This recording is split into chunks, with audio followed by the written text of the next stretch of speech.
안녕하세요. 오늘은 노사민정협의회에서 평택시의 노동과 고용에 관련된 문제를 가지고 지역에 있는 학생, 학부모, 기업 관계자, 학교 관계자와 전문가를 통해서 이야기를 듣고자 합니다. 전문가는 성공회대학교 노동아카데미에서 교수님으로 계시는 여러분 잘 아실지 모르겠지만 웹툰 송곳의 구고신의 역할을 맡았던 그 하종강 교수님을 모시고 이야기를 들을 거고요. 학생 대표로는 국제대학교 총학생회장인 이성현 학생을 모시고 이야기를 들을 겁니다. 학부모 대표로는 금요포럼의 공동대표로 계시는 김은 대표님을 모시고 학부모 입장에 대해서 들을 예정이고요.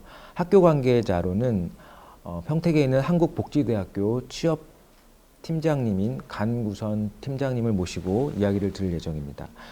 또 기업 대표로는 경기도 외투기업협의회 사무국장으로 있는 김용문 사무국장님을 모시고 기업의 입장에 대해서 들을 예정입니다. 평택시에 있는 그 학교 학생들을 대상으로 저희가 설문조사를 실시했고요. 그 설문조사를 바탕으로 노동과 고용의 문제, 그 다음에 미래의 노동의 문제, 그리고 비정규직과 정규직의 문제까지, 그리고 아르바이트를 하면서 겪는 여러 가지 문제들에 대해서 저희가 오늘 많은 이야기를 나눌 예정입니다. 끝까지 잘 들어주시면 감사하겠습니다. 오늘은 첫 번째 순서로 전문가분을 모셔서 이야기를 나누는 시간을 갖도록 하겠습니다. 오늘 모신 분은 그 성공회대학교 노동아카데미 교수님으로 계시고요. 혹시 보셨는지 모르겠지만 송곳이라는 웹툰이 있습니다. 그 웹툰의 모티브가 되게 해주신 분이십니다. 그리고 또 우리가 몰랐던 노동 이야기라고 청소년들을 대상으로 하는 노동과 관련된 여러 책을 많이 만드신 분이시기도 합니다. 하종강 교수님 모시고 저희가 큰 주제로 5가지에 대한 주제를 가지고 이야기를 나눌 건데요. 그 내용들을 한번 하나하나 짚어가면서 이야기를 들어보도록 하겠습니다. 그래서 첫 번째는 저희가 이번에 설문조사를 한 결과 노동에 대한 기본적인 이해 문제에 대해서 설문조사를 했거든요. 그런데 노동자라는 말보다 근로자라는 말이 좋다는 대답이 91.6%가 나왔습니다. 학생의 경우. 학교 관계자도 84.9%가 나왔습니다. 또 노동자라는 말 들으면 빨갱이라는 생각이 든다는 것도 학생의 경우 26.7%, 그다음에 학교 관계자는 11%가 나타났고요. 그다음에 노동자라는 말이 파업과 투쟁이 떠오른다는 것도 학생이 40.9%, 그다음에 학교 관계자는 38.4%로 꽤 높은 수치가 나왔습니다. 교수님께 이 노동자랑 근로자에 대해서 어떻게 생각하시는지 한번 구체적으로 말씀을 듣고 싶습니다. 네. 그 중학생들에게 그 노동자는 네모다, 이렇게 빈칸을 채우라고 문제를 내면요, 되게 뭐라고 쓰냐 하면 노동자는 힘들다, 거지다, 득이 없다, 로봇이다, 뭐 부정적인 단어로만 쓰거든요. 그리고 요즘은 별로 그렇지 않지만 예전에는 경찰 수배 전단에도 보면 인사착의란에 노동자풍 이렇게 표기한 것이 많았습니다. 네네. 그 노동자라는 단어를 굉장히 부정적으로 사용하죠. 근데 국어사전을 검색해 보면 이제 근로자에 대해서 설명이 짧고 간단해요. 뭐 근로에 의한 소득으로 생활하는 자. 네. 노동자에 대해서는 굉장히 설명이 자세하고 복잡합니다. 네. 뭐 자본주의 경제 체제 하에서 노동을 제공하고 이렇게 사회과학적인 설명이 길게 돼 있어요. 그러니까 이런 차이가 뭘 의미하냐 하면, 그러니까 중세 농경 사회의 노예, 노비, 머슴 이런 사람들은 다 근로자로 표기됐습니다. 그러니까 조선왕조실록에 보면 근로자라는 단어가 23번 나옵니다. 근로라는 단어는 198번이나 나와요. 노동자라는 단어 한 번도 나오지 않습니다. 조선왕조실록에. 근데 근로라는 단어는 삼국사기도 나옵니다. 네네. 그 농사지어 먹고 살던 삼국시대, 고려시대, 조선시대에는 일하는 사람들 다 근로자로 표기했습니다. 근데 요즘 일하는 사람들은 노비나 머슴은 아니잖아요. 네네. 그래서 근대 산업사회가 생긴 이후에, 즉 자본주의 경제 체제가 생긴 이후에 취업해서 일하는 사람들, 이제 임금 생활자라고 하거든요, 이 사람들은. 네네. 피고용자 직장인들이죠. 이런 존재가 생긴 다음부터는 모든 한자권 나라가 이 사람들을 노동자라고 표기한 겁니다. 그 요즘 중국 유학생들이 대학에 굉장히 많이 와 있거든요. 네. 한류 영향이기도 한데요. 제 수업 들었던 중국 유학생이 시험 답안지에 이런 글을 적었어요. 중국에서는 16세 이상 노동 능력을 가지고 있는 사람들은 다 노동자라고 표기한다. 그래서 교수, 의사, 청소원 다 노동자라고 표기한다. 근데 한국에 와서 근로자라는 단어를 처음 봤다는 거예요. 네. 그래서 한국에서 근로자라는 단어를 보고 참 신기했다. 네네. 근데 중국이 한자를 가장 많이 쓴 나라이기 때문에 근로자라는 용어가 당연히 있습니다. 그런데 한 20년 동안 중국에 살면서 한 번도 근로자라는 단어를 못 봤다는 거예요. 즉 근대 이후에 노동자라는 단어가 생긴 다음부터는 노동자라는 단어만 사용했다는 겁니다. 네. 근로자라는 단어는 거의 사용하지 않고, 그러니까 우리 사회에도 이제 1920년대 일제 강점기부터 노동이라는 단어를 사용했어요. 그래서 첫 번째 노동절 기념식은 1923년도에 열렸습니다. 네. 한 2,000명 정도가 모였다고 그래요. 그런데 근로란 단어가 공식적으로 사용되는 경우들이 가끔 있었습니다. 네. 노동이라는 단어가 사용된 뒤에도 어떤 경우냐 하면 조선총독부가 조선 여자 근로정신대를 만들었을 때입니다. 예, 맞습니다. 그리고 이승만 정부에서 전시 근로 동원법 만들었을 때는 노동이라는 단어를 사용하지 않고 근로라는 단어를 사용했어요. 네. 그래서 근로라는 단어가 사용된 경우들 가만히 보면 이렇게 정당한 노동의 대가를 지불하기 어려운 전시 상황이거나 노동자성을 좀 이렇게 희석시킬 필요가 있을 때 사용되는 경우들이 많았다는 거죠. 네, 네. 그래서 사회가 공부한 사람들 또 노동자 활동하는 사람들은 저 노동자라는 단어를 사용합니다. 네. 그 국회에서 대정부 질의를 하잖아요. 근데 한 네. 번은 국회의원 노동부 장관을 일부러 근로부 장관 이렇게 부른 적이 있었습니다. 네. 그러니까 노동부 장관이 나는 근로부 장관이 아니고 노동부 장관입니다. 이렇게 말했죠. 국회의원이 다시 그런데 왜 노동절이 아니고 근로자의 날입니까? 네, 맞아요. 전 세계 모든 한자권 나라들이 5월 1일 다 노동절로 표기하거든요. 예, 맞아요. 근데 우리만 이제 근로자 날로 표기한 거죠. 그렇게 국회에서 물어본 게 한 28년 전이에요. 김영삼 대통령이 있었던 시기입니다. 아, 네. 이승만 정부 때에서도 노동절이었어요, 5월 1일은.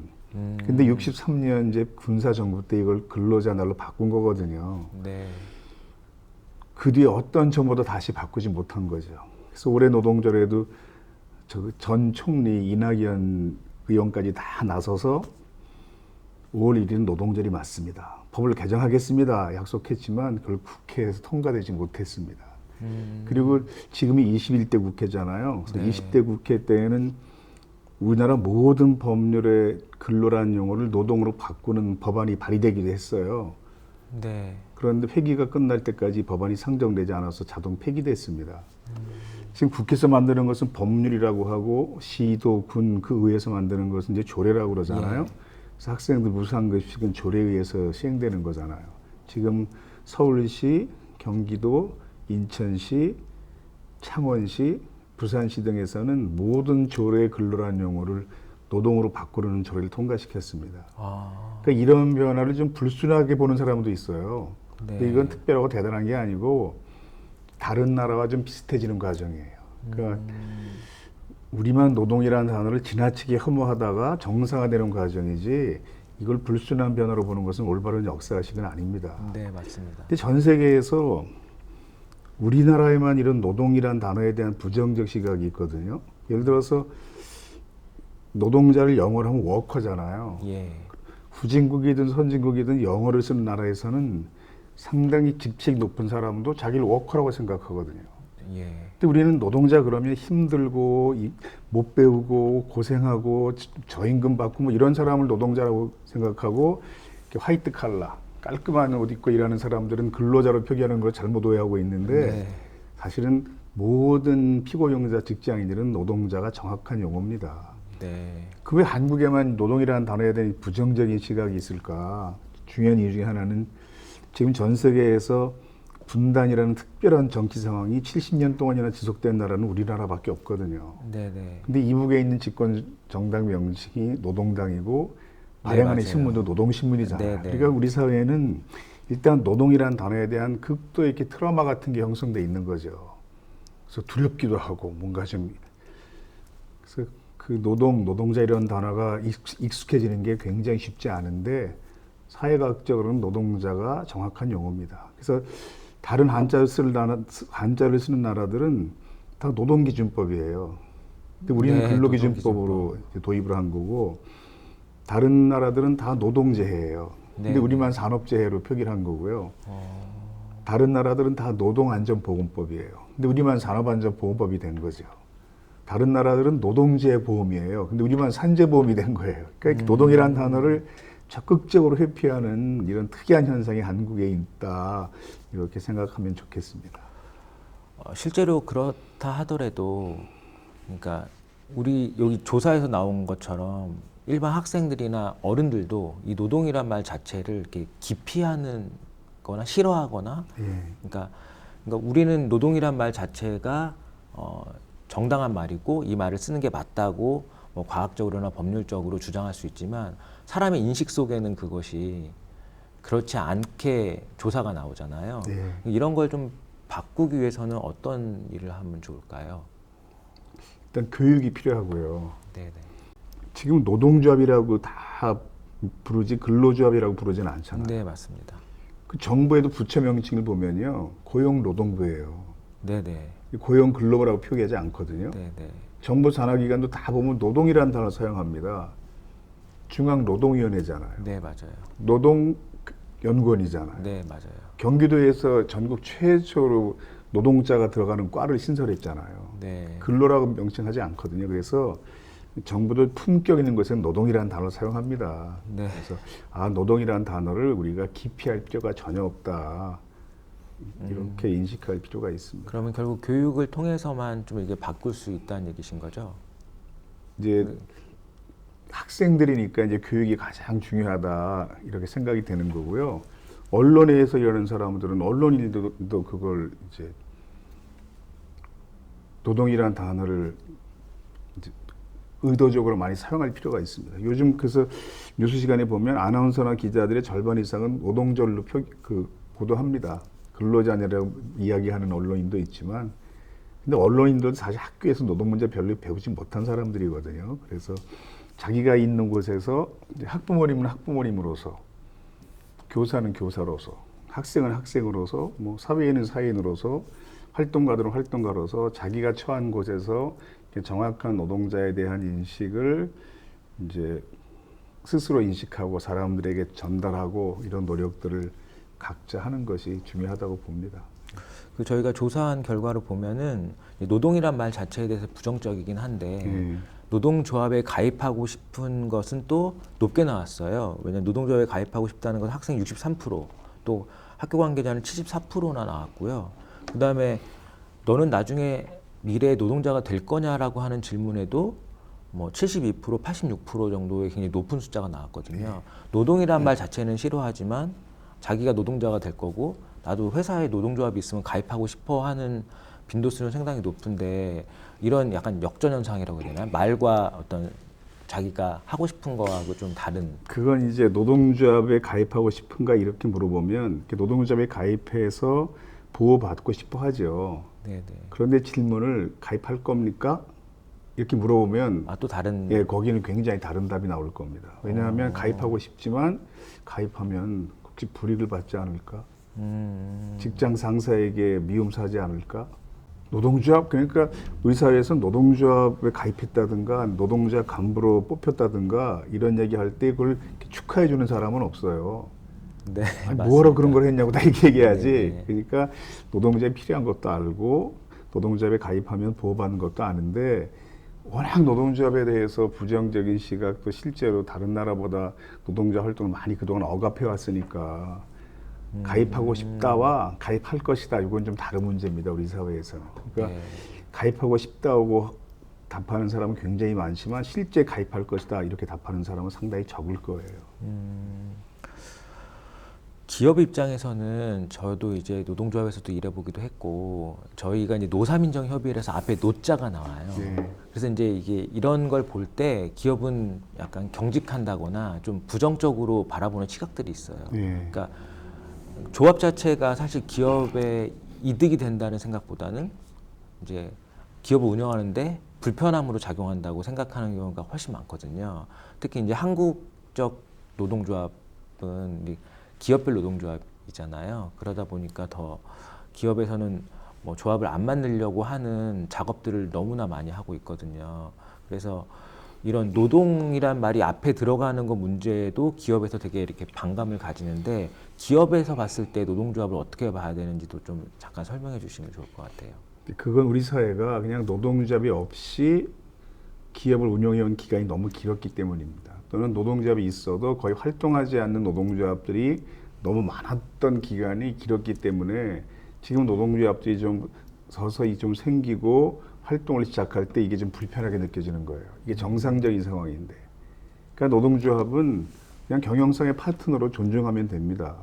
네. 우리나라 노동조합이 한 줄잡아 5천 개 정도 있어요. 근데 네. 1년에 1시간이라도 파업을 하는 노동조합이 많으면 한 100개, 적으면 한 50개 정도 나와요, 1년에. 그러면 1%, 2%네. 예, 그러니까 우리나라 노동조합 중에 98%, 99%는요, 정말 온건하게 아주 평화적으로 매년 임금 교섭 타결을 하는 겁니다. 네네. 임금 교섭은 1년에 한 번 이상 하게 돼 있잖아요. 네. 그러니까 사람들은 되게 노동조합이 좀 과격하게 싸우는 모습이 자꾸 언론에 보이니까 한국 노동운동이 굉장히 과격하다고 생각해요.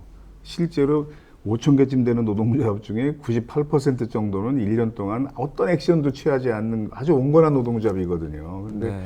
그러니까 노동조합이 별로 활동하지 않았던 기간이 너무 길었고 우리 OECD에서 우리 조직률이 거의 최하위 수준이잖아요. 네. 그러니까 노동조합이 너무 적었고 활동도 별로 없었던 기간이 굉장히 그동안 길었기 때문에 지금 노동조합이 활동을 좀 하는 게 불편하게 보이는 건데 경영자 입장에서는 그 한국 사회에 대해서 노동조합에 형성되어 있는 그 부정적인 시각이나 혐오감이 이게 다른 나라에서 볼 땐 정상적이지 않은 상황일지 모른다 이런 생각을 좀 해보실 필요가 있습니다.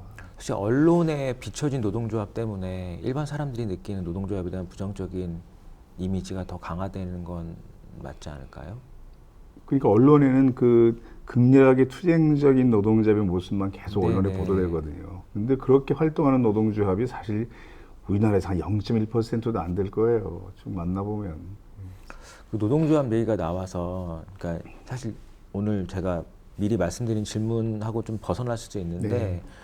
요새 이제 많은 사람들이 얘기하는 게 노동조합 하면 현대차 노동조합 많이 얘기하거든요. 예. 이따 이제 비정규직 문제가 나오겠지만 현대차는 이제 정규직 노조와 비정규직 노조가 다 있잖아요. 근데 임금에 대한 차이점이 있고 뭐 그 고용의 안정성이라든가 이런 문제도 있다고 들었거든요.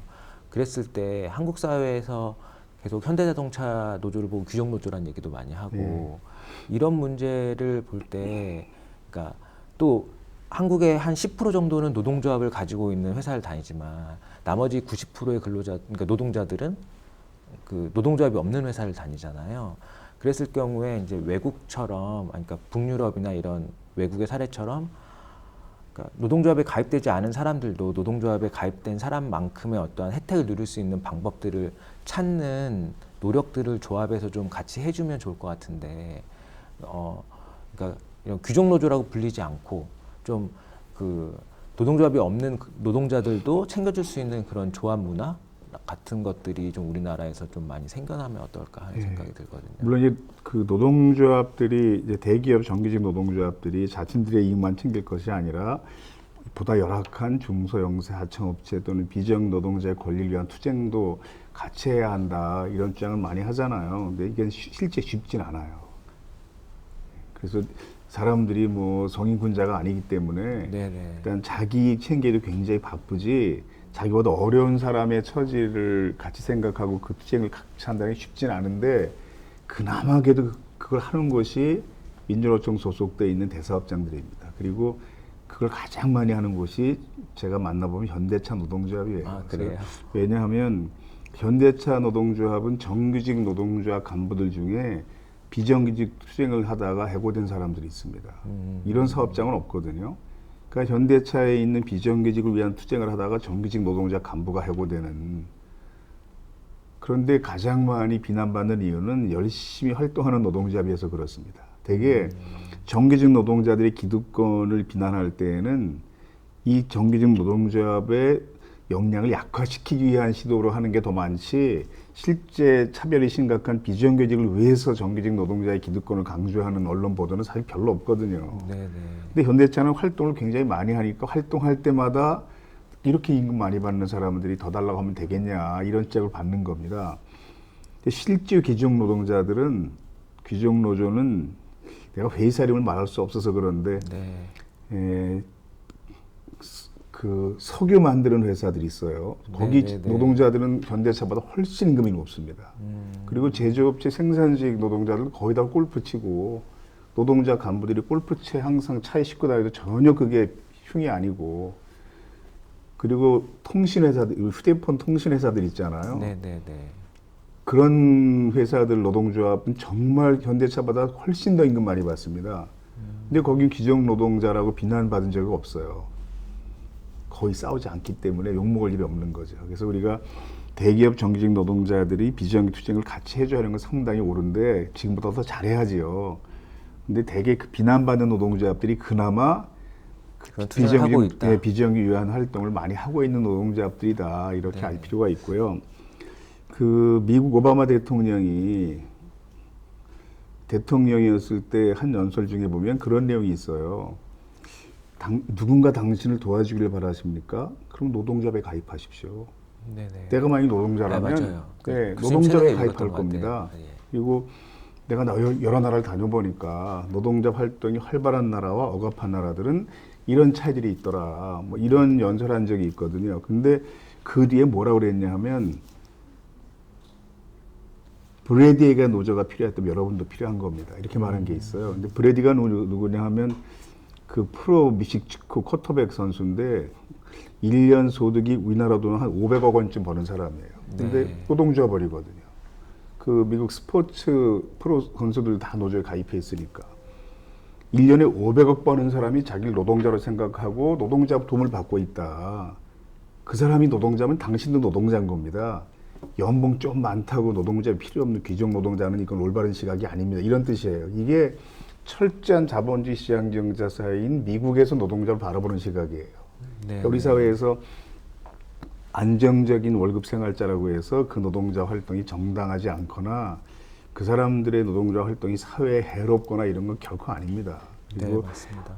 그래서 지금 정규직과 비정규직의 차이가 워낙 이게 심각하니까 정규직의 소득을 낮추는 방식으로 이 차별을 좁히자는 시도도 있어요. 이건 사실 경제 ABC 어긋나는 사회 전체 굉장히 해로운 처방이거든요. 그래서 맞습니다. 정규직의 임금도 서서히 올리고 비정규직은 빠른 속도로 인상해서 이 차이를 좁히는 상황 평등화 방식을 취해야지, 계속 정규직과 비정규직 차이를 강조하면서 정규직 소득을 낮추는 방식으로 하는 하향 평준화는 사회 전체 굉장히 해로운 처방입니다. 그러니까 지금 미국의 교사 노조들은 이제 거의 뭐 매년 파업을 하는 편인데, 네. 파업의 가장 중요한 요구 사항이 연봉 인상이에요. 네. 근데 한국의 교사 노동조합은 유사일에 무슨 교사 임금 인상 활동 해본 적이 없습니다. 전교조를 얘기하시는 예, 거죠? 이건 한국 정서에서 용납이 안 되기 때문에 못 하는 거예요. 근데 사실은 노동조합을 그런 게 하는 게 노동조합입니다. 근데 그렇죠. 한국에서는 가장 기본 게 임금 협상. 예, 공무원 노동조합이나 그 교사 노동조합이 임금 인상 요구하는 걸 국민 정서가 용납할 수 없기 때문에 못 하고 있는 거죠. 근데 그것 사실은 바람직한 시각은 아닙니다. 이제 정규직 비정규직 얘기를 해서 두 번째 질문 말고 세 번째 질문 먼저 드릴까 봐요. 그러니까 그 교수님 그 책에 보면은 비정규직에 대해서 이렇게 설명해 주신 부분이 있더라고요. 그래서 이제 비정규직과 정규직의 어떤 근본적인 차이점에 대해서 좀 설명을 해주셨으면 좋겠습니다. 법률적인 용어로 그때 그 책에 보니까 설명을 해주셨더라고요. 쉽게 표현해서 자기가 일하고 싶을 때까지 일할 수 있으면 정규직이에요. 네. 큰 잘못이 없으면 자기가 원할 때까지 일할 수 있으면 정규직입니다. 네네. 근데 일하고 싶어도 그만둘 수밖에 없는 상황이 되면 그게 비정규직이에요. 네. 그래서 계약 기간이 정해져 있다든가, 뭐 3개월, 6개월, 1년. 네네. 그래서 1년 지난 다음에 계속 일할지 말지는 회사가 결정하는 대로 따라야 하는 이런 게 이제 비정규직입니다. 네. 비정규직이 왜 그게 바람직하지 않은가는 비정규직 노동자를 만나보면 쉽게 알아요. 법률로 설명하는 것보다. 아, 네. 화장실 한번 마음대로 못 가면서 10년 동안 일했어요. 뭐 이렇게 얘기하는 사람들. 아버님 제사 날인데 못 가배웠어요. 휴가 신청했다가 내년에 계약 연장이 안 될까 봐요. 네네. 근데 왜 그렇게 일할까요? 계약 기간 끝난 다음에 계속 일할지 말지를 회사가 일방적으로 결정할 권한을 가지고 있기 때문이거든요. 네네. 당신 화장실 마음대로 다니면서 일했지? 이제 그만 나와. 계약 끝났으니까. 이렇게 될까 봐. 네.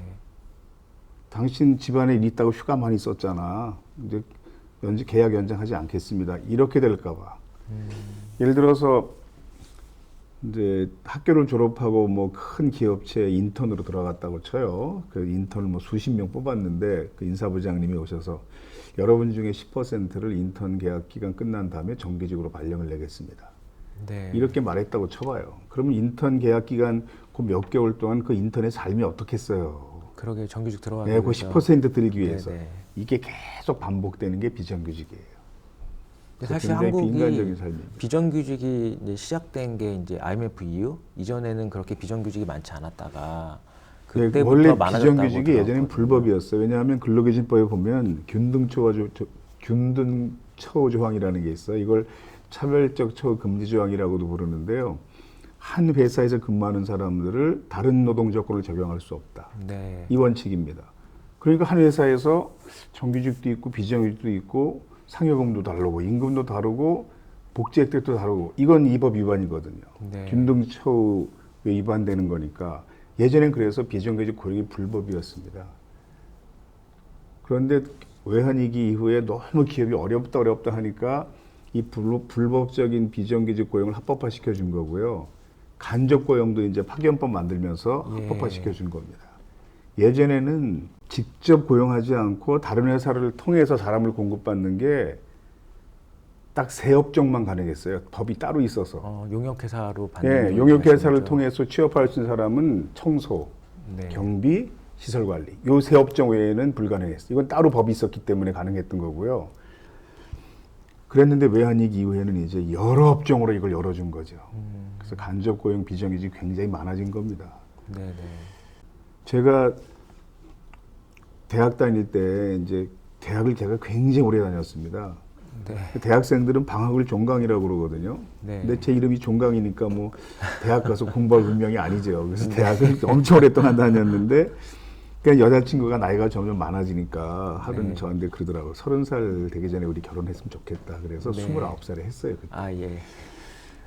그때는 굉장히 늦은 결혼식이었어요. 29살이. 요즘은 네. 굉장히 빠른 결혼식이잖아요. 예, 맞습니다. 그만큼 살기가 어려졌다는 뜻이죠. 근데 결혼식장을 구할 비용이 없어서 학교 강당에서 결혼식을 했는데 강당이 공사 중이었어요. 그래서 이 바닥재가 덮여있지 않아서 그냥 푸석푸석한 시멘트 바닥이었고 걸어갈 때마다 그게 막 패이면서 먼지가 풀풀 나는 건축 자재가 다 흩어져 있는 그런 공간이었는데 그 청소하시는 분들이 저하고 친하게 지냈으니까 다 청소해 주시고 의자 네, 네, 날라주고 그분들이 다 국수 말아주면서 결혼식을 했거든요. 그리고 이제 26년 뒤에 제가 이제 그 청소 노동자를 조직하러 갔어요. 네, 그분들이 계셨던 거죠. 제목교회. 처음에는 전혀 몰라봤는데 두 분이 계신 거예요. 그때 계신 분이. 26년 동안 계셨던 거죠.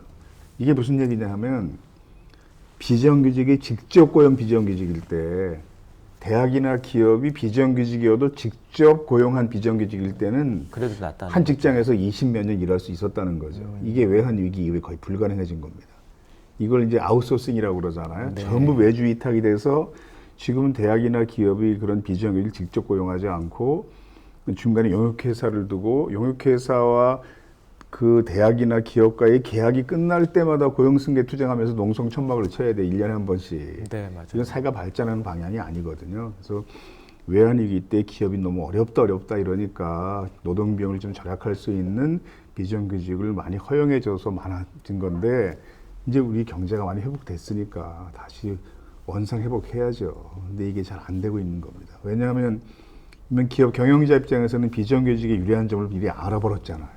네. 쉽게 해고할 수 있고 노동비용도 적게 들고 이러니까 이게 다시 회복되기는 굉장히 어려운데 지금 그래서 간접 고용되어 있는 비정규직을 직접 고용으로 바꾸자 이런 요구는 사실 대단한 특혜를 준다기보다 그냥 과거의 모습으로 원상 회복되는 것이다 이렇게 볼 필요도 있습니다. 물론 기업은 조금 노동비용이 증가할 수 있어요. 그러면 근데 네. 그 정도는 우리나라 기업이 감당해줘야 된다고 보는 거죠. 그 기업 관계자들이랑 얘기해 보면 우리나라 이제 근로기준법이 되게 경직성이 높고 아직도 기업에게 되게 불리하다라고 얘기를 많이 하거든요. 네.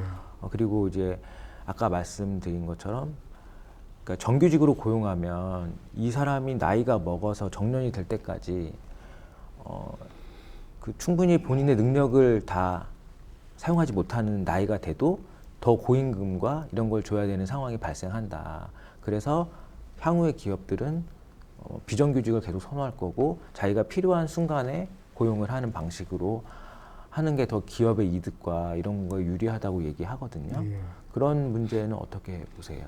그게 이제 기업에게는 그게 유리할 수 있어요. 근데 네. 그게 국가 경제에도 과연 유익할까? 이렇게 큰 틀에서 볼 필요가 있습니다. 한국은 지금 그 경제의 큰 문제점 중에 하나가 뭐냐 하면 노동소득의 비중이 너무 낮아요. 네, 다른 네. 나라보다. 그리고 전체 총생산 중에서 가계소득 비중도 굉장히 낮습니다.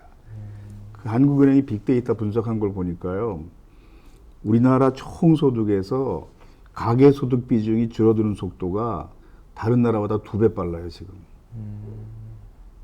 그런데 한국은 기업소득 비중이 증가하는 속도는 다른 나라 평균보다 4배 빠릅니다. 그러니까 경제가 잘 운영되고 있고 성장도 하고 있는데 경제 성장의 성과가 너무 기업 쪽에 많이 가 있고 노동자 가정 쪽으로 옮겨지지 않는다는 거죠. 네. 그래서 어떻든 지금 한국 경제는 건강하게 성장하려면 노동소득의 총량을 늘리는 방향으로 가야 돼요. 그래야 이제 국가 경제 전체 유익해진다는 거죠. 예를 들어서 이제 최저임금이 너무 많이 올라서 최저임금을 지불하다가 문 닫을 수밖에 없습니다. 이런 네네, 자영업자들 있잖아요. 맞습니다. 네. 그럼 문 닫으셔야 돼요. 왜냐하면 그럼 그 경쟁력이 최저임금을 떨어진다는 감당하기 얘기죠? 어려운 기업들은 계속 운영을 해도 국가 경제에 별로 유익하지 않습니다. 냉정하게 말하면 아이고 비정규직을 정규직하면 그 인건비 늘어서 우리는 닫을 수밖에 없습니다. 근데 그런 기업들은 사실 계속 운영을 해도 국가 경제에 별로 유익하지가 않아요. 그런 생각을 해볼 필요가 있고요. 하여튼 기업의 단기적인 이익이 사회 전체 이익과 항상 일치하지는 않으니까 그 삼성의 그 기업 설립 정신이 기업 보국이라고 그러잖아요. 기업을 운영해서 나라의 은혜를 갚자. 그래서 그런 좋은 의미로 그런 정신을 기업가들이 가질 필요가 있고요. 아니 내가 고용해서 내가 일 시키고 내가 월급 주는데 내 마음대로 해야지. 그게 아니라 우리가 열심히 고용을 창출하고 인건비를 가능한 한 많이 지불해서 국가 경제에 기여하는 기업이 될 수 있도록 하자는 거죠. 예를 들어 삼성이 이제 한국 경제에 기여하는 기업인 건 우리가 다 알고 있는데 삼성은 결코 저임금 사업장은 아니거든요, 지금. 그렇죠.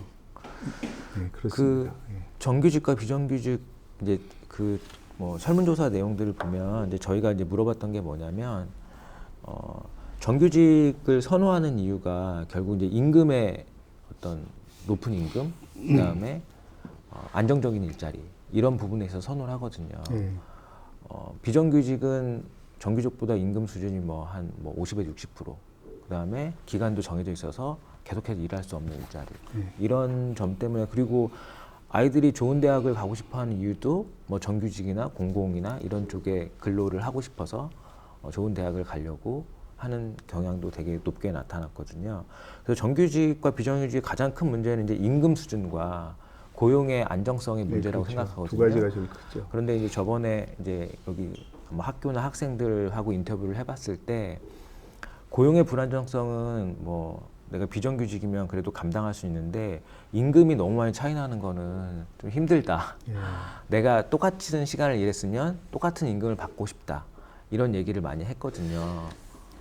그게 이제 법에는 어느 정도 반영이 됐어요. 그 참여정부에서 비정규직 법을 완성했잖아요.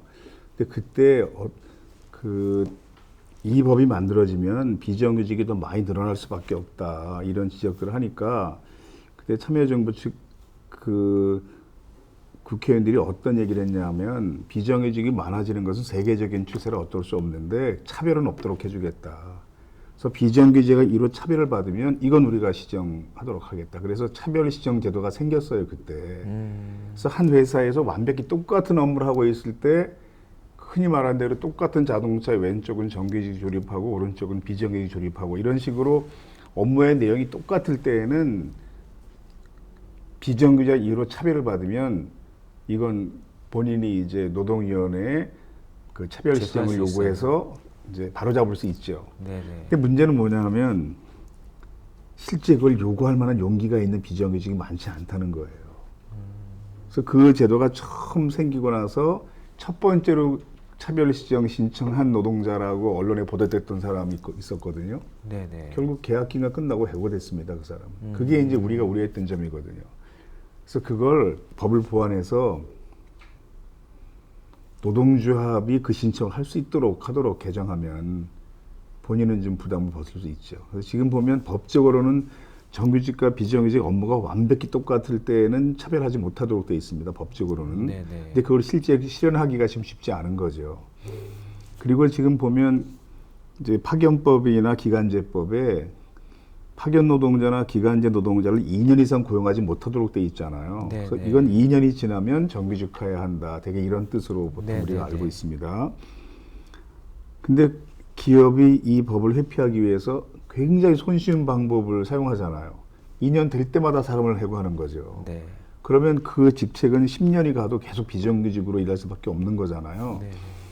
그래서 이것도 좀 입법을 보완해서 그 2년이 지나면 이라는 그 조항을 노동자 개인이 아니라 그 직책에 적용할 수 있는 조항으로 바꾸면 돼요. 네. 그럼 사람이 바뀌어도 거긴 그 직책은 2년 지난 다음부터는 상시 직종이어서 정규직이 고용되는 거죠.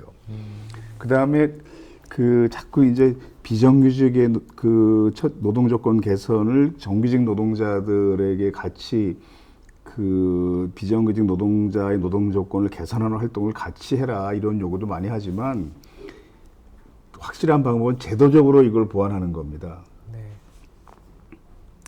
그 유럽 같은 경우에는 호주도 그런데요. 비정규직의 임금이 정규직보다 더 높거든요. 아, 높아요? 예. 네.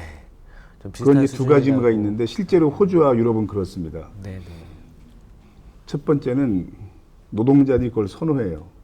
왜냐하면 뭐 출산 휴가 기간 동안 몇 개월 와 있는 그 임시직들이 임금이 굉장히 높기 때문에 그걸 선호하는 사람들이 이게 진정한 프리랜서 개념이거든요. 네네. 조직에 얽매기 싫은 사람이 자유롭게 살기 위해서 난 적게 일하면서 그냥 벌 만큼만 벌고 살겠다. 네. 이런 사람들이 있어서 이 사람들 정규직 해주는 거 오히려 거부합니다. 네네. 그렇게 되면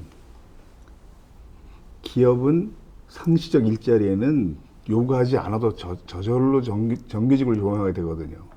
비정규직을 네, 맞아요. 계속 고용하면 노동비가 더 들어가니까. 네네. 그래서 비정규직의 임금을 정규직보다 더 높게 책정하도록 법을 보완할 필요가 있고요. 근데 대통령 선거 앞두고 있는데 각 정당에서 마련한 그 노동 관련 공약 중에 보면 그런 제도들이 조금씩 있긴 하더라고요.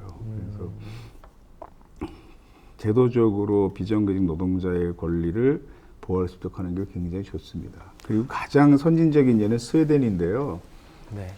그 스웨덴은 동일노동 동일임금을 기업 단위가 아니라 국가 단위로 시행하는 법을 만들었어요. 그래서 예를 들어서 경력이 같으면 회사가 달라도 임금이 같아야 돼요. 네. 그러니까 예를 들어서 뭐 2급 기능사 선반공 경력 5년 그러면 몇만 명이 있는 자동차 회사 대기업에서 일하거나 동네 작은 중소기업에서 일하거나 같은 임금을 받아야 되는 거죠.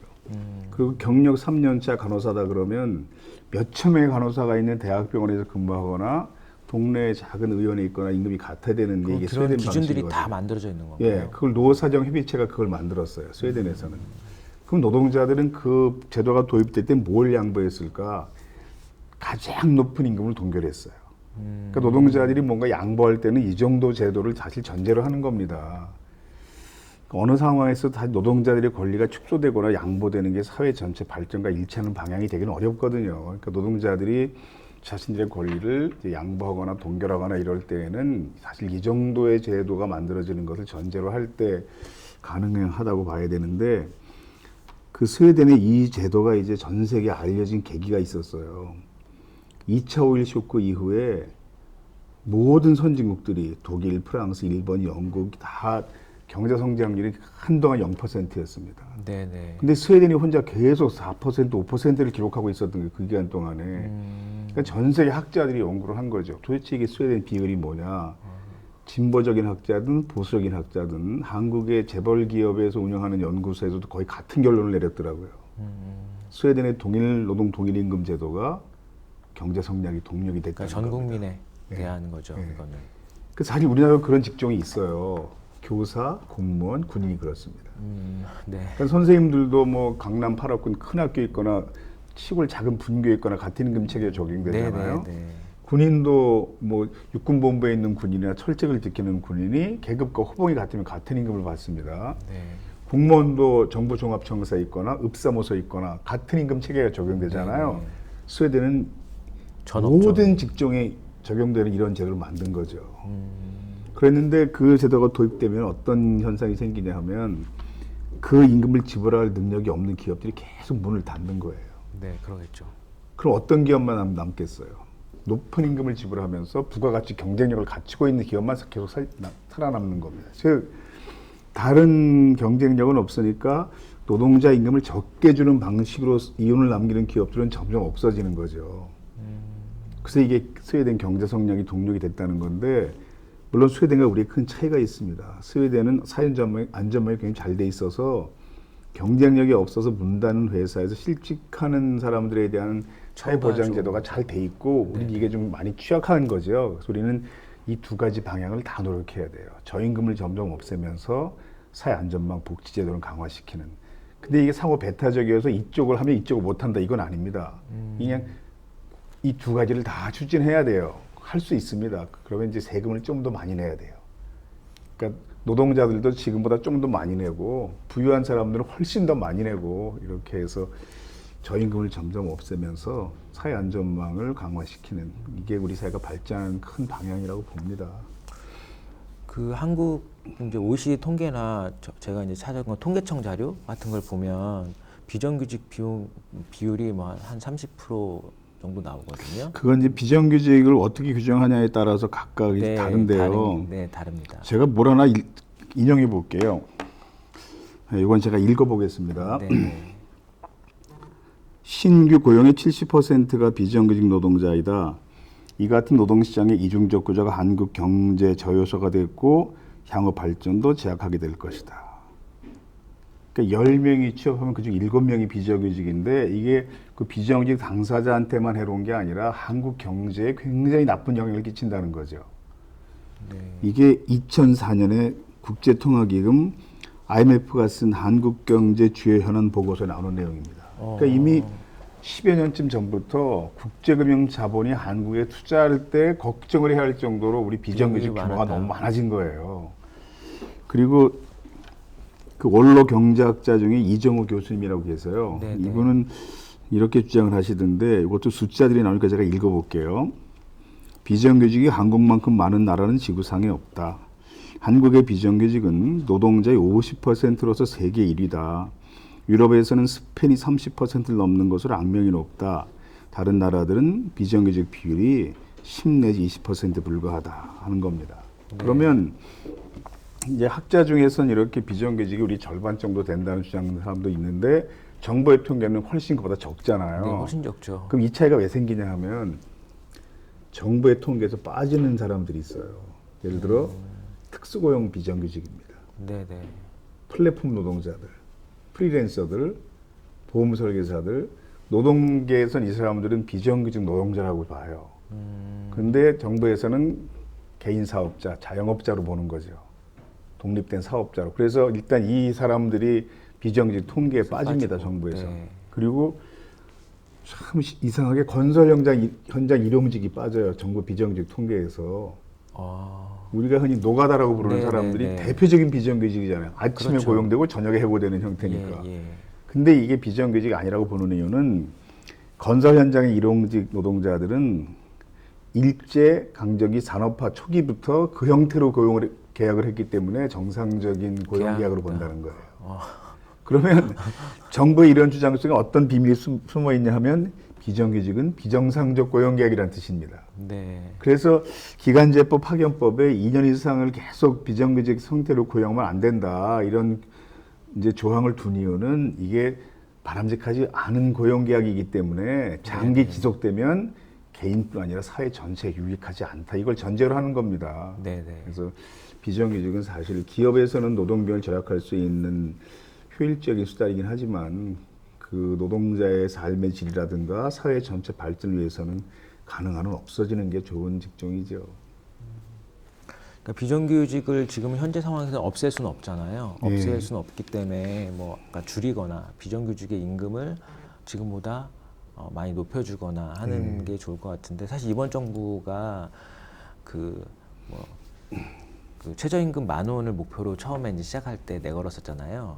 그러니까 이제 문재인 정부가 출발할 때 가장 많이 들은 단어가 노동 존중 사회였어요. 네네. 그게 국정 공약 중에 있었지만 국정 지표 100개 중에서 노동 존중 사회 순위가 사실 63번이었거든요. 그래서 사실 정부 내에서는 홍보는 그렇게 많이 했지만 내부에서 조직적으로 그걸 추진할 수 있는 이런 역량이나 이런 각오는 사실 없었던 것 같아요. 지금 보니까. 그래서 좀 안타깝다는 생각이 들어서요. 최저임금 10,000원을 결 못하고 이번 정부가 이제 끝나게 그러니까 최저임금에 대해서도 올해 노벨 경제학상 받은 사람이 미국 캘리포니아 그 버클리 대학에 있는 카드 교수거든요. 근데 그 사람의 연구 성과가 뭐냐 하면 최저임금이 인상된다고 해서 일자리가 줄어들지는 않는다. 오히려 일자리가 늘어나는 경우도 있다. 이걸 연구한 분이거든요. 근데 물론 이제 노벨 경제학상은 그 연구 성과만 보고 준 건 아니고 연구 방식이라든가 또 그 주장에 반대되는 후속 연구가 많이 있기 때문에 꼭 뭐 최저임금 인상되면 일자리도 늘어난다 이런 뜻은 아니다 이런 반론도 많이 있어요. 그러니까 비정규직이 그 최저임금이 인상되면 일자리가 줄어든다 이것이 항상 맞는 공식은 아닙니다. 근데 한국은 지나치게 그 주장이 많아요.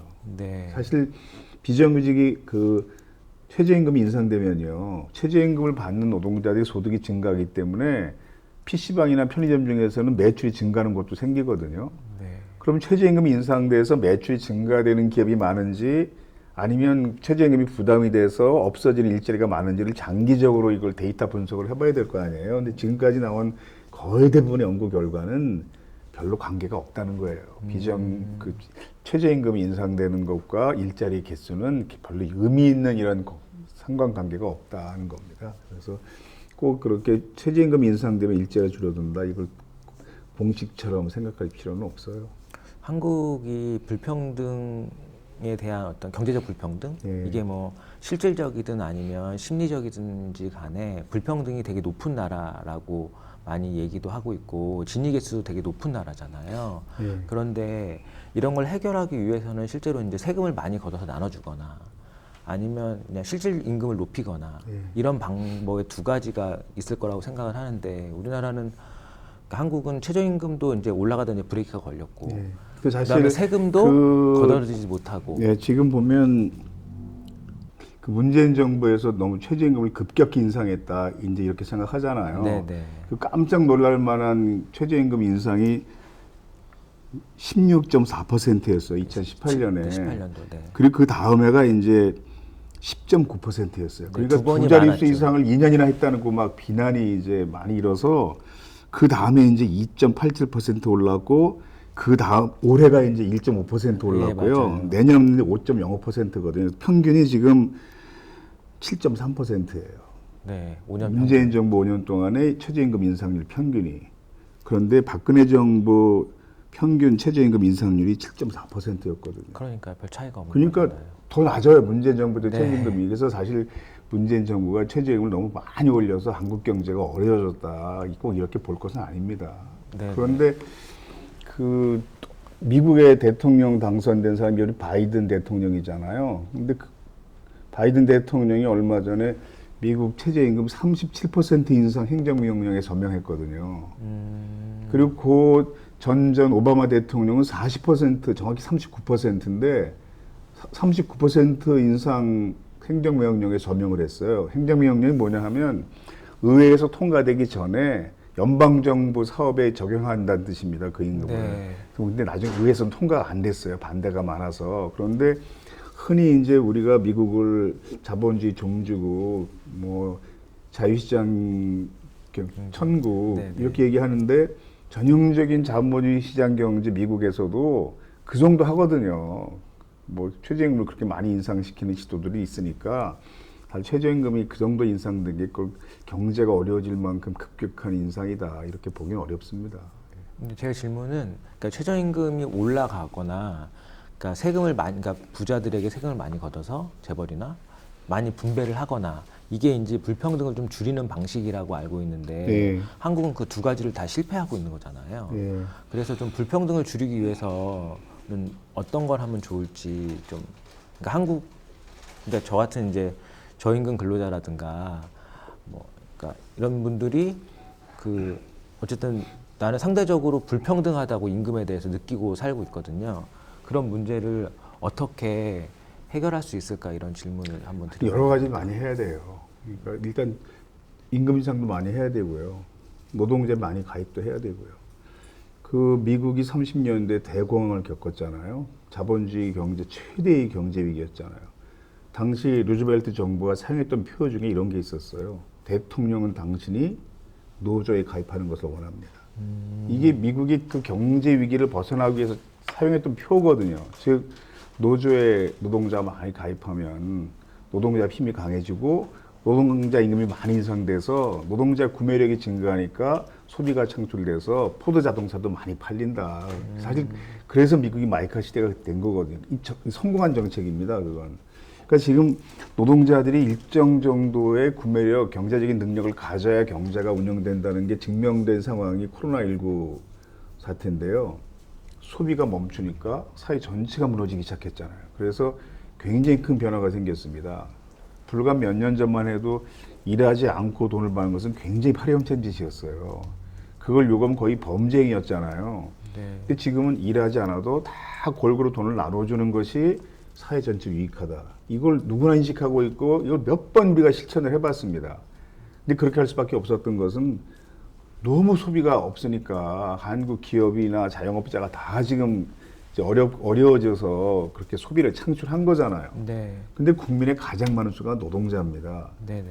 건전한 소비를 만들려면 노동자 소득을 증가시켜야 돼요. 그래서 여러 가지 방식을 통해서 저임금 노동자는 임금을 좀 많이 올리고 차별받는 비정규직은 차별을 좁히고 그래서 노동자 소득이 점점 많아지도록 하는 것이 그 사회 전체가 올바르게 발전하는 방향이니까 이걸 여러 가지 방식에서 다 노력을 해야 돼요, 그걸.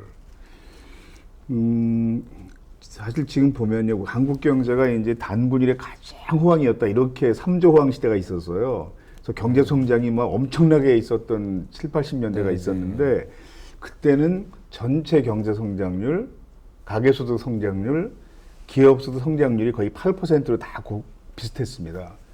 외환위기 이후에 기업소득 성장률만 계속 늘어나가지고요. 그래프를 보면 가계소득 성장률이나 전체 경제 성장률은 여기 밑에 이렇게 머물러 있는데 기업소득 성장만 굉장히 높아져 있거든요. 이게 갈수록 점점 더 높아지고 있어서 이런 문제 지적하면 이제 기업에서는 뭐라고 변명하냐 하면 이게 세계적인 추세입니다. 이렇게 말해요. 세계적인 추세인 건 맞아요. 근데 그래프를 보면 한국이 가장 심각해요. 그 현상이. 그래서 한국은 지금 그 기업들이 경제 활동을 통해서 얻어지는 수익이 너무 기업 쪽에 많이 가 있어요. 이걸 노동자 가정 쪽으로 많이 좀 풀어야 됩니다. 네. 그래서 그런 여러 가지 방식이 필요하고 경제 규모가 세계지 10위권이잖아요. 근데 K 방역을 잘해서 이제 세계 9위에 올랐습니다. 작년에. 네. 전 세계 224개쯤 되는 나라 중에서 우리가 9번째로 지금 돈이 많은 나라예요. 그런데 출생률이 한 220위쯤 합니다. 지금. 네. 거의 꼴찌죠. 이건 말이 안 되는 상황이거든요. 경제 규모가 세계 10위권이면요. 출생률이 아무리 낮아도 등수가 최소한 2자릿수 안에는 있어야 돼요.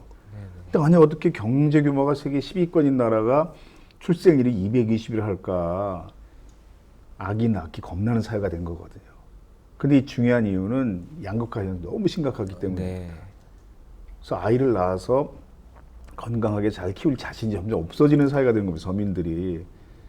그래서 이렇게 이걸 극복하려면 출산 장려 정책을 하는 것보다 노동자 가정의 소득을 증가시키는 게 사실 출생률을 높이는 비결이고요. 한국 기자가 이제 네덜란드에 가서 진로 특집에 관한 기사를 쓰러 갔어요. 특집으로. 근데 중학생에게 장래명을 물어보니까 벽돌공이라고 답한 겁니다. 네. 그 이유가 뭐냐 이렇게 물어보니까 벽돌공 일하는 거 가서 봤더니요. 음악을 하루 종일 크게 들을 수 있더라고요. 음악을 사랑하기 때문에 벽돌공이 돼서 평생 음악 들으며 행복하게 살고 싶습니다. 이렇게 답했는데 그 꿈이 충분히 실현 가능한 이유는 벽돌공의 수입이 대기업 정규직, 대학 교수와 큰 차이가 없고 이런 더 자유롭게 할 수 있습니다. 충분히 가능한 꿈이죠. 그리고 제 친구가 이제 스웨덴에서 공부를 하고 왔어요. 네. 이제 치과 의사인데 그 아내가 이제 이런 얘기를 해. 다 친구 사이니까 스웨덴에서는 경력이 한 10년쯤 된 기술직 노동자가 의사보다 월급이 더 많어 이렇게 얘기합니다.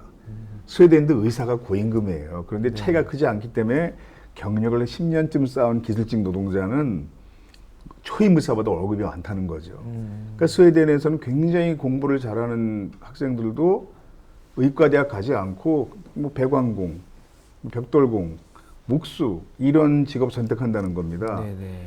그래서 자기 동네도 보면 이웃집에 부인은 교수인데 남편은 배관공이고 부인이 조선소 용접공인데 남편이 의사고 이런 부분들이 많았다는 거예요. 네네. 이건 직업에 귀천이 없는 게 바로 이런 겁니다. 그 귀천이 없으려면 차별이 없어야 돼요. 임금에 대한 차별. 예, 엄청나게 차별하면서 귀천이 없다? 이건 사실 거짓말입니다. 그러면 이런 의문이 들어요. 한국 청소년들은 그럼 스웨덴의 의사들은 너무 억울하지 않을까요? 이런 생각을 합니다.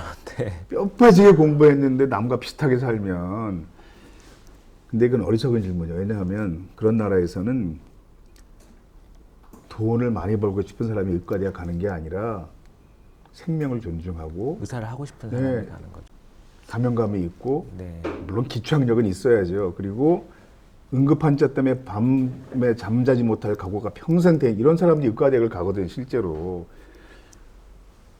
그러면 그럼 열심히 공부해서 노력한 사람과 그렇지 않은 사람이 비슷하게 산다는 것은 오히려 역차별이 아닙니까, 이게? 이건 좀 오히려 그게 불평등한 거잖아요. 노력한 사람이 보상을 받고 잘 살아야죠. 이런 생각을 쉽게 너무 하거든요, 우리는. 네, 맞아요. 그럼 이렇게 생각해 보면 돼요. 당신의 자녀들이 어떤 사회에서 결혼하고 아기를 낳고 살았으면 좋겠습니까? 제가 어제도 이제 학교 선생님들을 만났어요. 임용고시라고 그러잖아요. 네네. 얼마나 교사 되기 힘듭니까? 네. 선생님들처럼 뼈 빠지게 공부해서 임용고시 겨우 합격해야 인간다운 삶이 가능한 사회. 공무원 임용시험 합격해야 어느 정도 인간다운 삶이 보장되는 사회. 그런 사회와 그냥 그렇게 뼈 빠지게 공부하지 않고 하고 싶은 거 하면서 여유 있게 살아도 나중에 충분히 인간다운 삶이 가능한 사회 중에서 어느 사회에서 당신의 자녀가 아기를 낳고 결혼하고 살았으면 좋겠냐고 이렇게 생각해 봅시다. 그래서 캐나다에서 교환 교수로 와 있는 사람이 있어요. 근데 자기 캐나다 가면 이제 교수 그만두고 배관공 할 거라고 그게 제일 나은 것 같다고. 캐나다도 그게 가능한 삶이거든요. 그래서 네. 사실 노동자들이 행복하게 살기 위한 여러 가지 노력들이 사회를 많이 바꾸는 겁니다. 그러니까 네. 어떤 직종에서 나중에 일을 하게 되더라도 자기 권리를 당당히 주장하고 행복한 삶을 추구하기 위한 노력들이 개인의 삶의 질을 개선할 뿐 아니라 그게 사회 전체를 발전시키는 굉장히 중요한 동력이 될 수 있다. 이런 생각할 필요가 있습니다. 네, 알겠습니다. 이제 미래의 노동에 대한 문제를 좀 같이 얘기하고 싶은데요. 네. 그 2016년도인가요? 그 클라우드 슈밥이 4차 산업혁명에 대해서 처음 얘기하고부터 이제 그 말이 회자된 지 한 5년 정도 지났어요. 네. 그런데 제가 이제 조사한 결과로 보면 한국이 OECD 국가 중에 자동화 지수 1위 나라잖아요. 그것도 이제 2위인 일본과 격차가 2배도 넘고 OECD 평균에 비하면 한참 높아요. 네. 그러니까 한국의 이제 제조업이나 기업들은 사람을 안 쓰고 기계를 들여서 기계로 모든 제품을 만든다는 얘기잖아요. 그리고 앞으로는 이제 로봇이 인간의 노동을 대신하게 되는 시대가 올 거라고 다들 얘기하는데 물론 이제 많은 학자들의 연구에는 산업혁명이 일어날 때마다 뭐 러라이트 운동이라든가 이런 운동이 일어나서 자기 일자리가 없어지고 경제가 몰락하고 이런 얘기를 많이 했지만 실제로 일자리가 더 늘어났다. 그래서 4차 산업혁명도 분명히 일자리가 늘어날 거다라고 하는 의견도 있고 로봇이 일자리를 다 뺏어서 결국 일자리가 없어질 거다 이런 얘기도 있거든요. 이 교수님은 이제 AI가 인간의 노동을 대신하는 요즘은 이제 사람들이 의사도 AI 의사 선호하고 판사도 AI 판사 선호하고 이런 경향들이 생겨난대요. 왜냐하면 더 공정하게 아니면 더 정확하게 해준다는 생각을 갖고 있기 때문에 그렇거든요. 어떻게 생각하세요? 미래는 우리의 일자리가 어떻게 될 거라고 생각하시나요? 그러니까 지금까지 1차, 2차, 3차 산업혁명이 일자리 총량을 늘린 것은 확실해요. 이건 누구나 다 인정하는 데이터거든요. 근데 초기에는 실업이 발생했어요. 네. 그러니까 1차 산업혁명 때 기계가 투입됐을 때, 2차 산업혁명 때 전기 동력이 사용됐을 때, 3차 산업혁명 때 컴퓨터가 도입됐을 때 초기에는 실업이 발생했습니다. 근데 결국 일자리 총량은 늘렸거든요. 모든 산업혁명이. 그래서 이제 4차 산업혁명이 오면 되게 지금 있는 일자리가 50년 뒤에 다 사라질 것이다. 이런 얘기 많이 하지만 꼭 그렇지 않을 수도 있다. 이렇게 생각해 볼 수 있어요. 그리고 1차, 2차, 3차가 그랬으니까 4차도 꼭 늘릴 것이다. 이렇게 예단하기 쉽지 어렵고. 않지만 네. 최근에 이제 로지라는 AI 모델이 엄청나게 지금 인기를 끌고 있거든요. 회사 이름 말할 수 없는데 어느 금융기업의 광고 모델인데 실제 사람인 줄 알았더니 그게 AI 로봇이었다. 그래서 제가 누구지? 검색을 많이 해보니까 이게 AI래. 알았다는 거예요. 근데 그 AI를 만든 그 이름이 로지예요. 네. 모델 이름이 검색하면 나옵니다. 로지 모델을 만든 회사의 대표가 한번 이야기하는 거 보니까 그런 걸 누가 물어봤어요. 그럼 그런 AI가 실제 모델 일자리를 뺐지 않습니까? 앞으로 그렇게 되지 않겠습니까? 근데 그 로지를 만들고 우리 회사 고용이 지금 3배 늘었습니다. 이렇게 얘기했어요. 그러니까 새로운 기술이 만드는 일자리들이 계속 많아질 수 있다는 거죠. 그래서 미국의 오바마 그 센터라는 연구 집단이 있어요. 거기서도 통계를 내보니까 없어지는 일자리만큼 새로운 일자리가 창출될 수 있어서 꼭 이제 4차 산업혁명 온다고 해서 일자리가 다 사라지는 것은 아니다. 이렇게 주장하는 사람들도 있는데요. 사라진다고 해도 우리가 이런 생각을 해볼 필요가 있습니다. 요즘 이제 리프킨이 쓴 노동의 종말이라는 책을 사람들이 많이 보고 있는데 사람들이 그 책을 이렇게 제목만 보고 잘 읽지도 않고 제목이 노동의 종말이니까 이제 노동자는 끝났어. 이 노동운동은 더 이상 중요한 활동이 아니고 노동의제가 중요한 의제가 아니야. 이런 의미인 줄 알아요. 오히려 그 반대 의미의 책입니다. 즉 인간은 수천 년 동안 계속 노동시간이 적어지는 쪽으로 발전해 왔거든요. 그래서 맨 마지막의 모습은 노동하지 않는 인간인 거예요. 모든 노동은 다 기계가 대신하고 인간은 전혀 노동하지 않는, 이게 노동의 종말인 겁니다. 그런데 생산성이 엄청 높아지기 때문에 사람들이 실직하게 된다고 해도 생산되는 그 부가 엄청 커진다는 거죠. 사람이 만들 때보다. 지금 로버트가 도입된 데도 마찬가지거든요. 실직을 해도 생산성이 높아져서 창출되는 부의 가치가 더 커져요. 그러면 그걸 나누면 된다는 거예요. 직업이 엄살한 것 같이. 그래야 인류가 행복해질 수 있으니까 미래사회에 그걸 지금부터 준비해라. 거기서 출발된 게 기본소득인 거예요. 그래서 기본소득이 미래사회의 대안이다. 이런 얘기를 하는 건데 그 호킨스 박사님이라고 천체 물리학자 블랙홀의 아버지라고 불리는 사람이 있잖아요. 그분이 이제 돌아가셨어요. 얼마 전에 76세로 별세했는데 얼마 전에 돌아가셨어요. 그분이 마지막 남긴 댓글이 유언처럼 회자가 됐어요. 인터넷에서.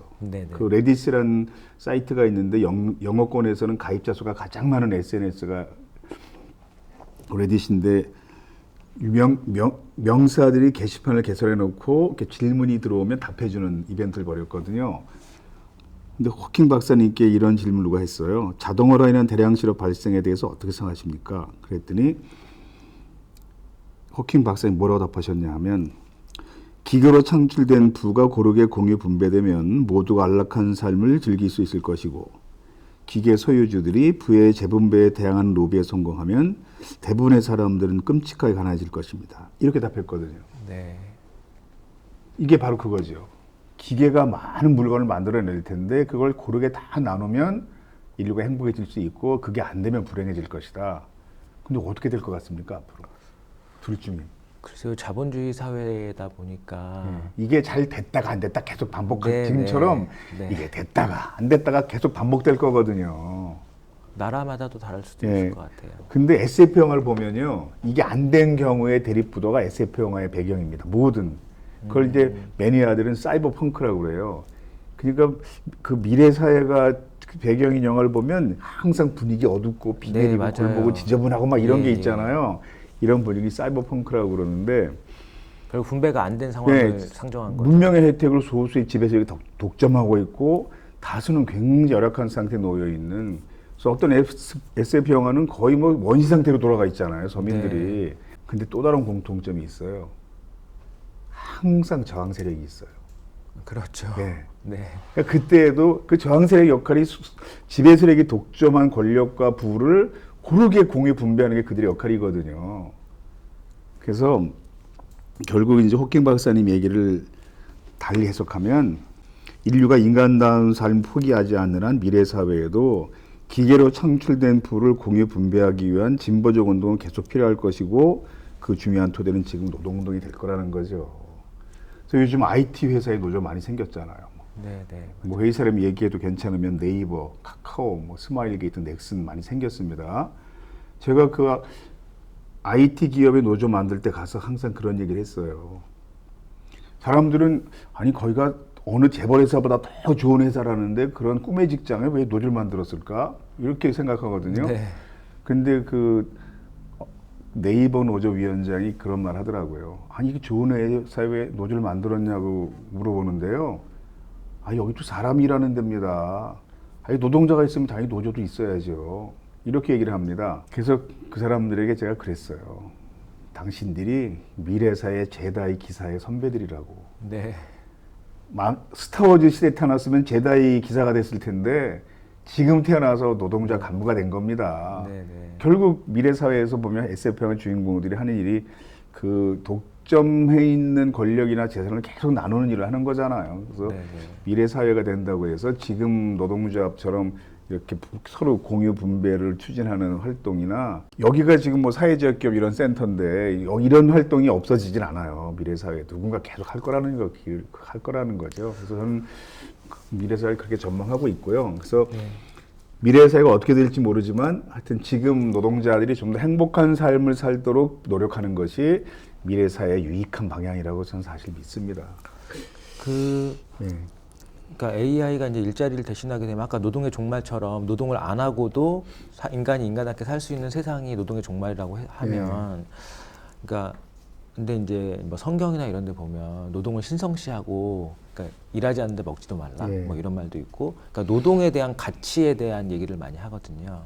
그런데 만약에 인간이 일을 안 하게 되면은 그러면 안 하게 되고 이제 기계가 모든 뭐 재화를 다 만들어내서 기본소득이 도입되고 그런 상황이 되면 인간은 그러면 뭘 하고 살아야 될까요? 그 기계를 만드는 기계를 만들어야죠. 그럼 근데 그거를 만드는 거는 되게 소수일 거 아니에요. 그러니까 모든 인간이 그게 이제 지금 우리가 생각하는 그런데 그렇게 소수가 아닐 수도 있다는 거죠. 실제로 그 AI 한명 모델 때문에 일자리가 엄청나게 많이 생겼거든요. 우리나라에도 지금. 그래서 새로운 산업 분야를 창출한다고 보지 인간의 일자리를 그러니까 노동은 뺀다고- 사라지지 않는다고 생각하시는 그렇죠. 거죠? 네.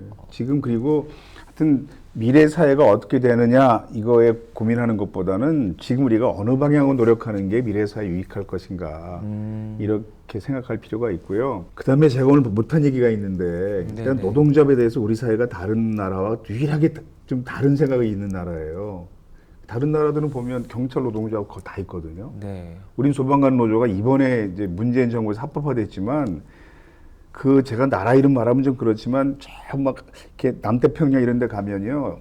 국민의 상당수가 아직도 벌거벗고 그 산속에 살고 있는 이런 작은 나라도 있어요. 네. 거기도 소방관 노조는 수십 년 전부터 있었거든요. 그러니까 우리가 노동조합에 대해서는 다른 나라보다 굉장히 후진적인 상황이 있었다. 이런 생각할 필요가 있고요. 프랑스는 판사 노조도 있어요.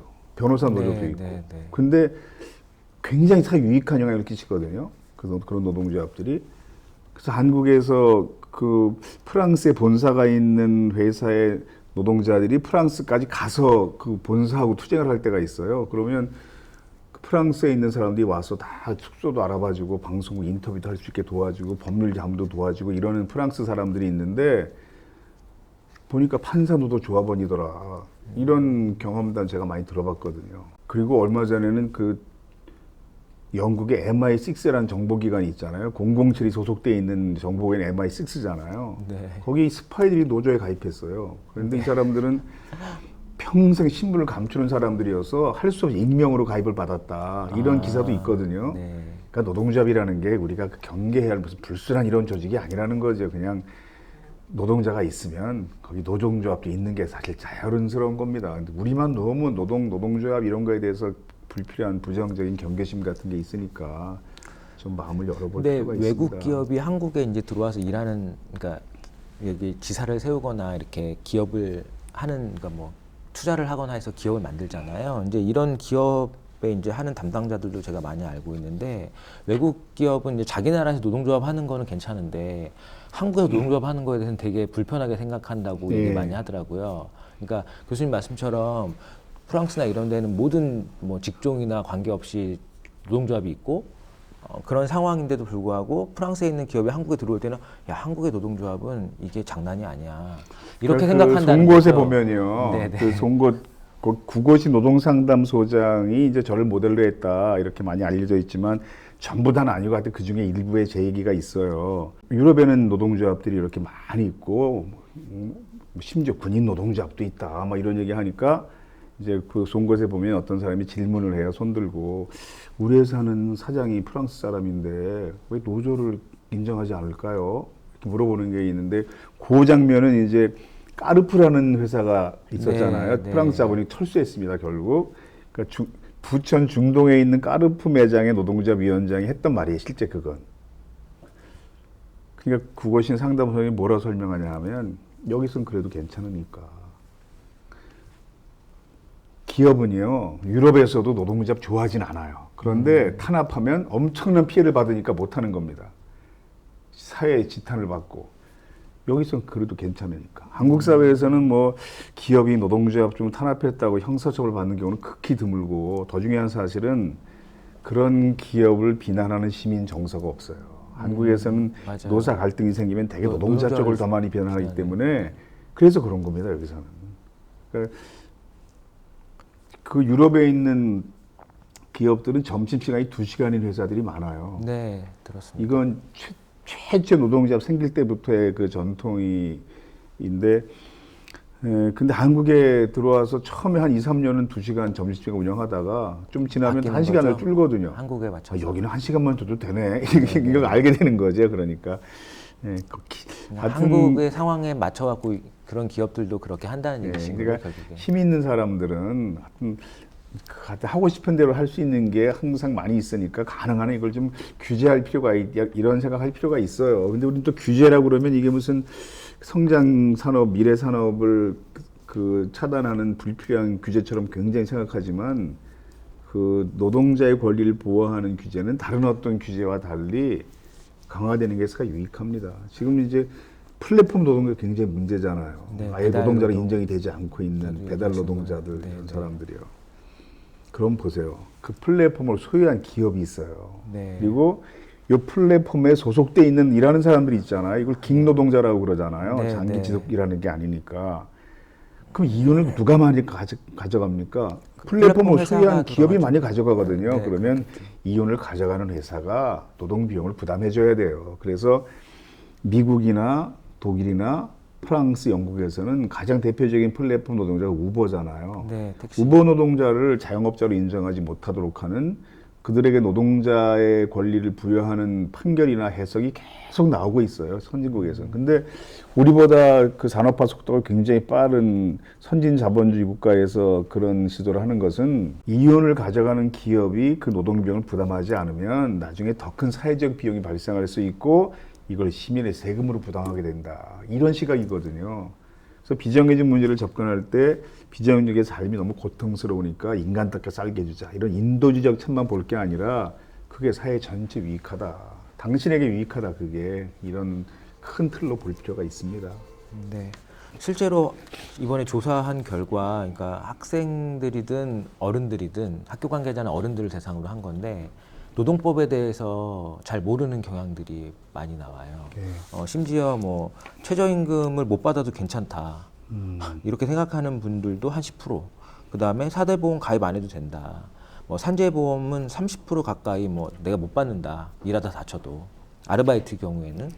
뭐 그다음에 임금 체불도 괜찮고 퇴직금의 문제는 뭐 그러니까 이런 여러 가지 노동 기본적으로 우리가 노동을 하면서 당연히 누려야 될 권리 같은 것들에 대해서도 한 10%에서 30%는 내가 그거를 불합리하게 못 받거나 그렇게 돼도 상관없다라고 하는 그런 경향들이 있고요.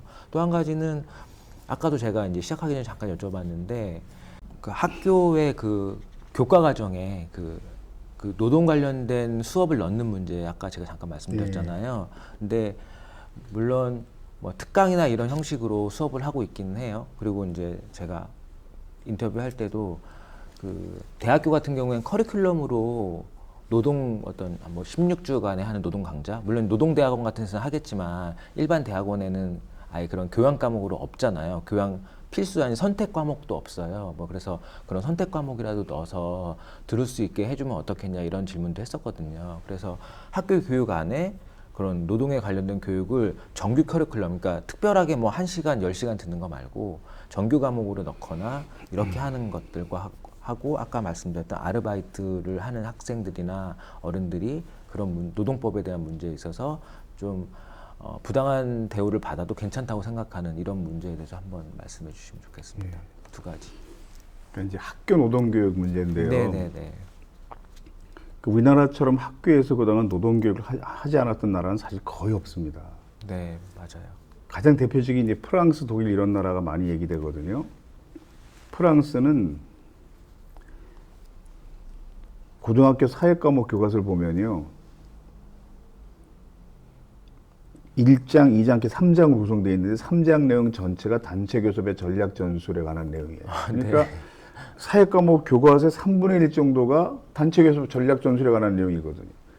아니 학교에서 왜 단체 교섭의 전략 전술을 몇 달 동안 가르치는 거야 이렇게 생각하겠지만 사회 구성원 대부분이 노동자이거나 노동자 가족인 사회인데 한국 사람이 둘 중에 하나거든 대부분. 네, 맞아요. 그건 당연히 가르치는 게 사실 맞죠.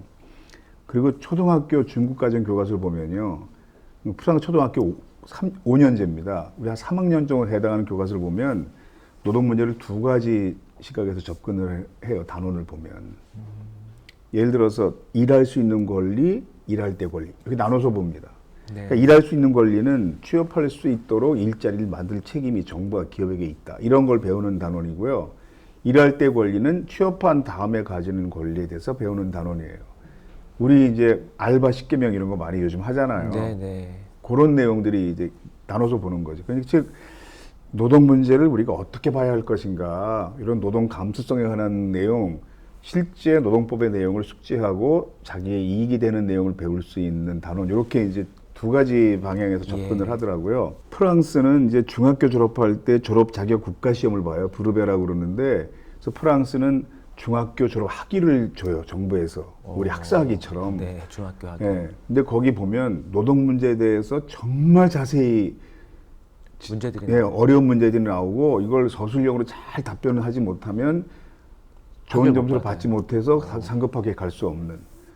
그래서 무슨 프랑스도 노동이란 과목은 아직은 없고요. 시민교육 과목에서 노동 단원이 있어요.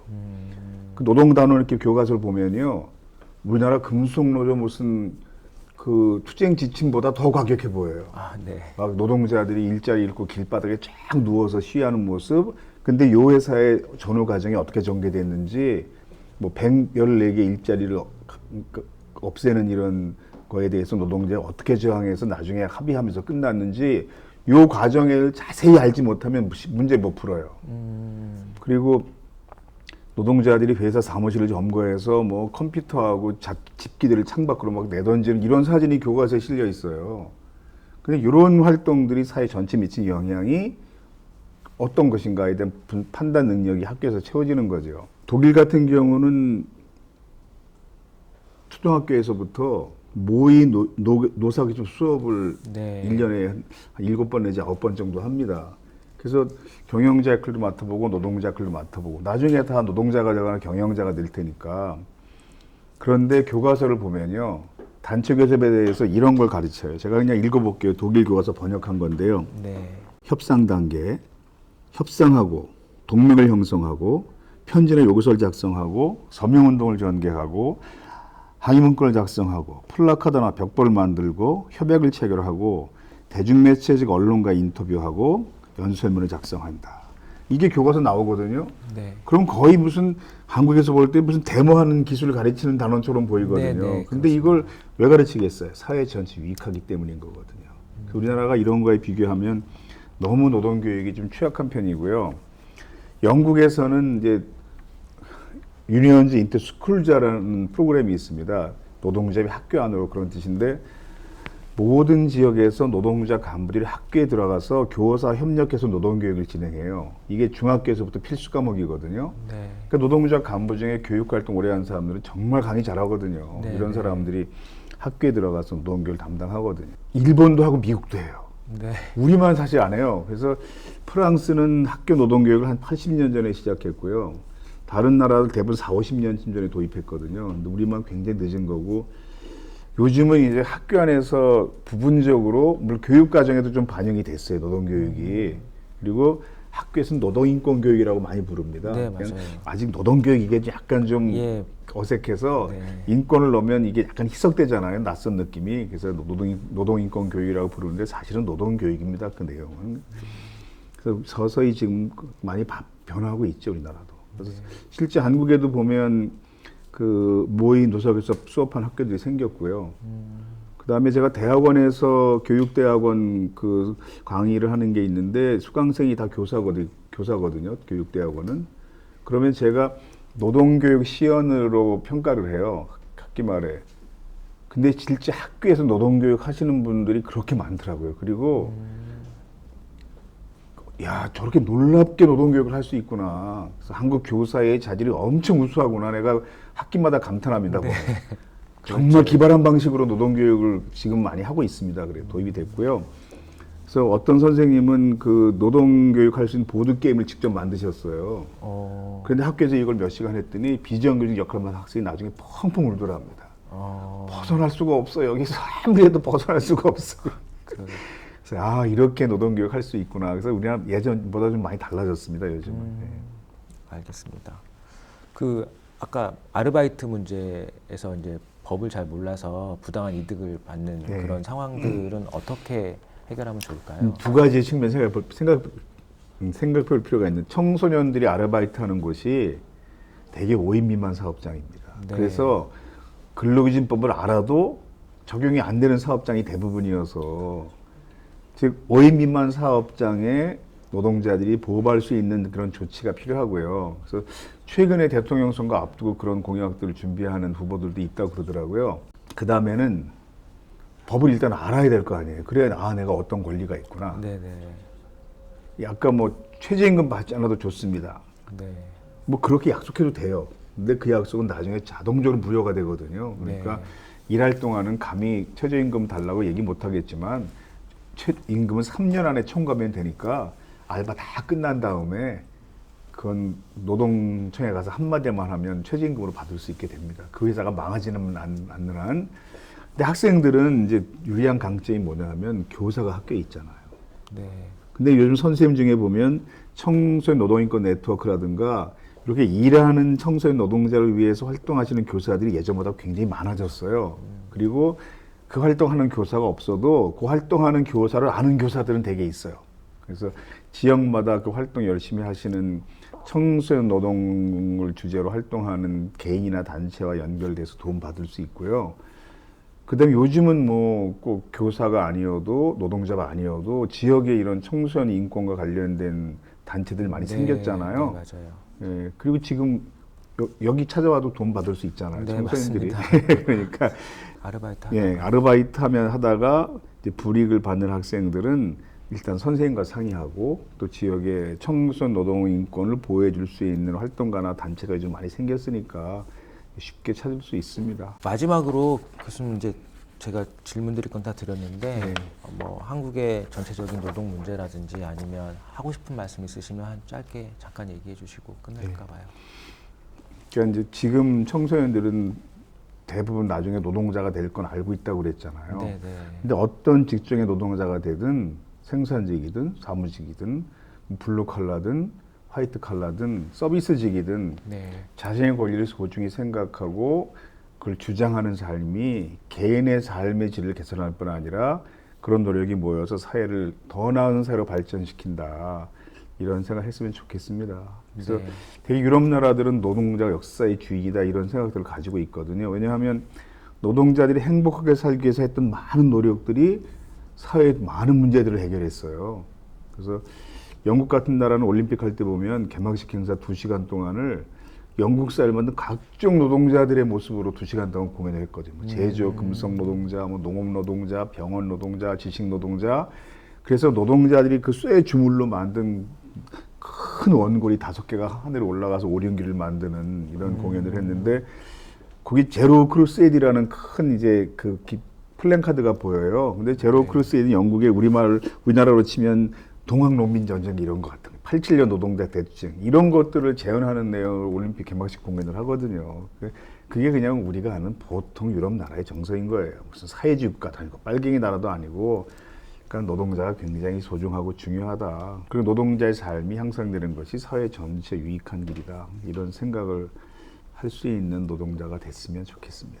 네. 오늘 교수님 오랜 시간 동안 감사합니다. 네, 고맙습니다. 네, 수고하셨습니다. 네.